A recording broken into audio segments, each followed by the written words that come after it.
नमस्कार दोस्तों, आप देख रहे हैं हिंदी का मोटिवेशनल कहानियाँ। यहाँ पर हर कहानी आपको आगे बढ़ने की प्रेरणा देती है।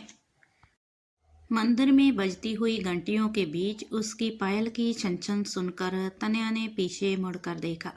वह फूलों की बिखरी हुई पंखुड़ियों पर हल्के कदमों से भाग रही थी, जैसे बच्चों के साथ खेल रही हो।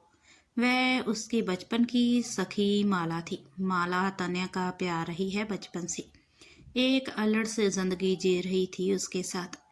तन्या पर पूरा अधिकार था उसका। जब चाहे उसका हाथ पकड़कर अपने साथ खेलने के लिए बरगद के नीचे ले जाना, छोटी छोटी बातों पर माला का रूठ जाना और फिर तन्या की कोशिश उसे मनाने की।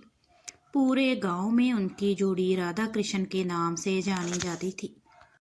फिर बीतता समय पढ़ाई के लिए तन्या को माला से दूर ले गया। माला की छवि अपने दिल में बसाए तन्या पढ़ाई कर रहा था। जैसे जैसे उसकी पढ़ाई आगे बढ़ रही थी, वैसे वैसे माला के प्रति उसकी सोच भी बदल रही थी। उसके लिए माला अब सिर्फ उसके बचपन की दोस्त थी, जिसके साथ उसने कुछ अच्छे पल गुजारे थे। आज तन्या फिर अपने गांव में लौट आया था। गांव में घूमते ही मंदिर की साज सजा देख वह मंदिर में चला आया। यहाँ उसने माला को देखा।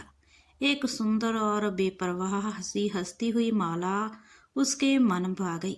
वह बच्चों को मंदिर की सीढ़ियों पर बैठकर तने और उसके किस्से सुना रही थी। तने भी वहां जाकर खड़ा हो गया। माला उसे पहचान नहीं सकी।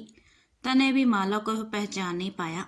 माला उसे देखकर बोली, आप कौन हैं और यहाँ क्या कर रहे हैं?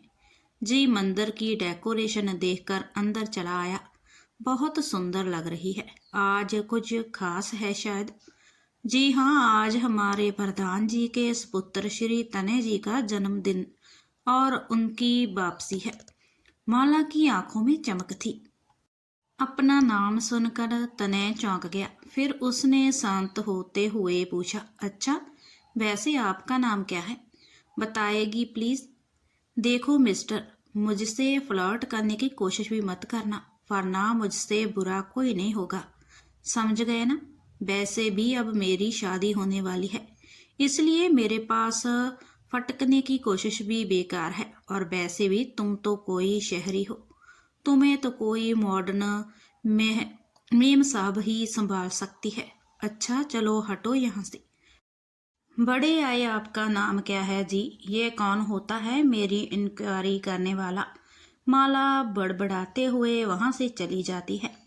तन्या बच्चों से माला के बारे में पूछताछ करता है, जहां उसे पता चलता है कि वह उसके बचपन की दोस्त माला है।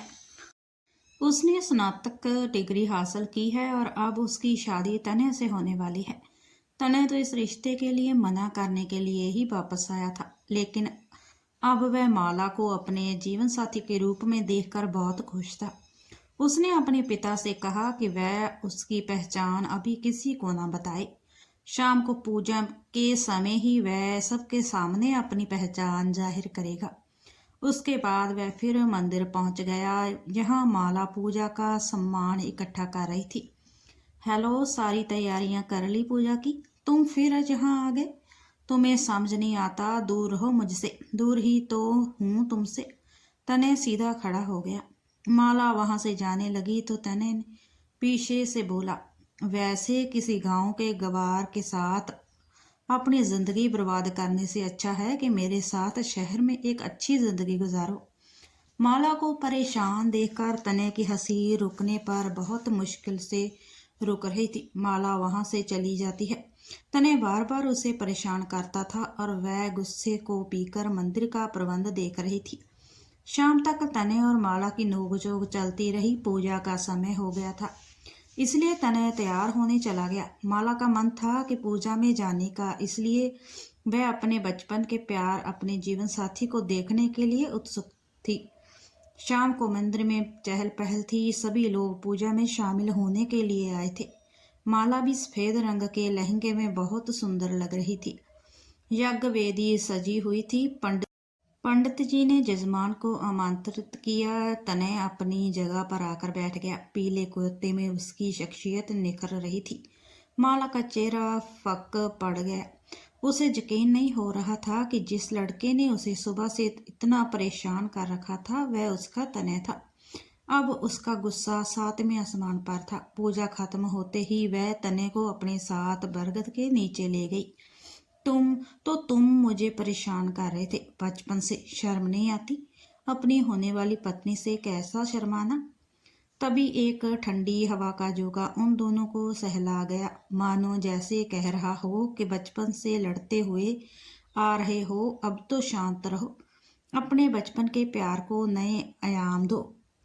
अगर ये कहानी आपको अच्छी लगी तो इसे लाइक, शेयर और कमेंट ज़रूर करें। धन्यवाद।